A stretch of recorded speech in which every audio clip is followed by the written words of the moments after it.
Hello friends, இன்றைக்கி நம்ம என்ன பார்க்க போகிறோன்னா மிக்ஸ்டு வெஜிடபிள் ரைஸ் தான், அதுவும் பாஸ்மதி ரைஸில். ஸோ இதுக்கு என்னென்ன தேவைப்படுதுன்னு பார்க்கலாமா? வாங்க. நான் வந்து ஒரு அழாக்கு, அதாவது 200 கிராம்ஸ் வந்து பாஸ்மதி ரைஸை நல்லா வாஷ் பண்ணிவிட்டு ஆஃப் அன் ஹவர் ஊற வச்சுருக்கேன்.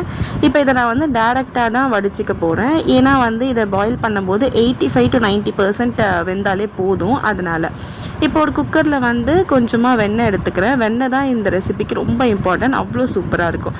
அது மெல்ட் ஆனதுக்கப்புறமா 2 ஏலக்காய், ஒரு 4 லவங்கம் அண்ட் ஒரு பே லீஃப் இதை ஆட் பண்ணிக்கோங்க. அது கூடயே வந்து வெங்காயம் இதையும் ஆட் பண்ணி நல்லா ஃப்ரை பண்ணிக்கோங்க. ஸோ இந்த வெங்காயம் வந்து கோல்டன் ப்ரௌன் ஆகிற அளவுக்கு கூட நீங்கள் ஃப்ரை பண்ணிக்கலாம். ஏன்னா இந்த வெங்காயத்தோடைய டேஸ்ட் வந்து அவ்வளோ சூப்பராக இருக்கும் இந்த ரெசிபிக்கு. ஸோ இதை நல்லா சாட்டே பண்ணிவிட்டு இது கூடவே வந்து இஞ்சி பூண்டு பேஸ்ட்டையும் ஆட் பண்ணிக்கோங்க. அதையும் லைட்டாக ஃப்ரை பண்ணிக்கோங்க. இதுக்கப்புறமா வந்து நம்ம கட் பண்ணி வச்ச டொமேட்டோவையும் இதில் ஆட் பண்ணிக்கலாம். இதையுமே வந்து நல்லா வதக்கிக்கோங்க. எந்த அளவுக்கு வதக்கணுன்னா, நம்ம பட்டர் ஆட் பண்ணோம்ல, அது வந்து பிரிஞ்சு வெளியில் வரணும். அந்த அளவுக்கு நீங்கள் வதக்கிக்கோங்க. அப்போ ரொம்ப டேஸ்ட்டாக இருக்கும். அதுக்கப்புறம் நம்ம மசாலாஸ் ஆட் பண்ணிக்கலாம். ஒரு 1/2 டீஸ்பூன் அளவுக்கு காஷ்மீர் தூள் அண்ட் 1/4 டீஸ்பூன் அளவுக்கு ரெட் சில்லி தூள் அண்டு ஒரு 1/4 டீஸ்பூன் அளவுக்கு கரம் மசாலா, அதுக்கப்புறமா மல்லித்தூள். நீங்கள் வந்து பீட்ரூட் சேர்க்க போகிறீங்கன்னா காஷ்மீர் தூள் வந்து ரொம்ப கம்மியாகவே சேர்த்துக்கோங்க. அப்படி இல்லைனா கலர் ரொம்ப அதிகமாகிடும். ஸோ நான் அந்த மிஸ்டேக் பண்ணிவிட்டேன், அதனால் உங்களுக்கு சொல்கிறேன்.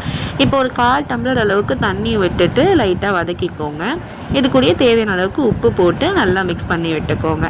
இப்போ நம்ம கட் பண்ணி வச்ச வெஜிடபிள்ஸ்லாம் ஆட் பண்ணிக்கலாம். நான் வந்து பீட்ரூட், கேரட் அண்ட் பொட்டேட்டோ இதெல்லாம் ஆட் பண்ணியிருக்கிறேன்.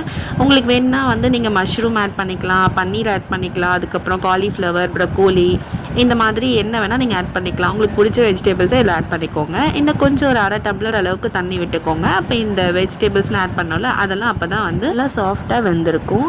இப்போ வந்து பார்த்திங்கன்னா இந்த மாதிரி ஒரு 2 மினிட்ஸ்க்கு தட்டை போட்டு மூடி வச்சிட்டிங்கன்னா எல்லா வெஜிடபிளும் ரொம்ப சாஃப்டாக வந்துடும். இது கூடவே வந்து நம்ம கர்ட் ஆட் பண்ணிக்கலாம். ஒரு 3 டேபிள் ஸ்பூன் அளவுக்கு கர்டை வந்து நல்லா மிக்ஸ் பண்ணிவிட்டு ஆட் பண்ணிக்கோங்க. அப்படியே கர்டை ஆட் பண்ணிடாதீங்க. நல்லா மிக்ஸ் பண்ணிவிட்டு இந்த மாதிரி க்ரீமியாக ஆனதுக்கப்புறமா ஆட் பண்ணி இந்த மாதிரி நல்லா மிக்ஸ் பண்ணி விட்டுக்கோங்க. இதை லாஸ்ட்டாக ஆட் பண்ணுங்கள். ஸ்டார்டிங்கே ஆட் பண்ணி கொதிக்க விட வேண்டாம். லாஸ்ட்டாக ஆட் பண்ணிங்கன்னா டேஸ்ட்டாக இருக்கும். இது கூட வந்து கொஞ்சமாக புதினா இலை மட்டும் சேர்த்துக்கிட்டேன். ஸோ எனக்கு வந்து புதினா ஃப்ளேவர் பிடிக்கும். ஸோ உங்களுக்கு பிடிச்சிருந்தா நீங்கள் ஆட் பண்ணிக்கோங்க. இப்போ நான் வந்து பாஸ்மதி ரைஸ் வந்து வேக வச்சுருந்தேன்ல, அந்த தண்ணியை வந்து ஃபில்டர் பண்ணிவிட்டு இப்போ ரைஸை நான் இதில் ஆட் பண்ணி நல்லா மிக்ஸ் பண்ணி விட்டுக்கிட்டேன். நான் வந்து 2 பேட்சஸாக மிக்ஸ் பண்ணிக்கிட்டேன். ஸோ அப்போ தான் ஈஸியாக இருக்கும் மிக்ஸ் பண்ணுறது அப்படின்றதுக்காக. ஸோ இதை நல்லா மிக்ஸ் பண்ணி விட்டுக்கோங்க. அண்ட் இப்போ பார்த்திங்கன்னா இதில் மசாலாஸ், வெஜிடபிள்ஸ், ரைஸ் எல்லாமே கரெக்டான ஈக்குவேஷனில் தான் இருக்குது. எல்லாமே போதுமான அளவில் இருக்குது.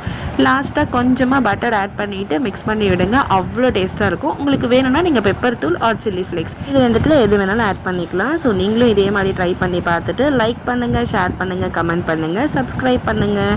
ஸோ இன்னும் என்ன ரெசிபீஸ்லாம் போடலான்றதையும் கமெண்ட் பண்ணுங்கள். அதுக்கேற்ற மாதிரி நான் வீடியோஸ் போடுறேன். டாடா பாய்.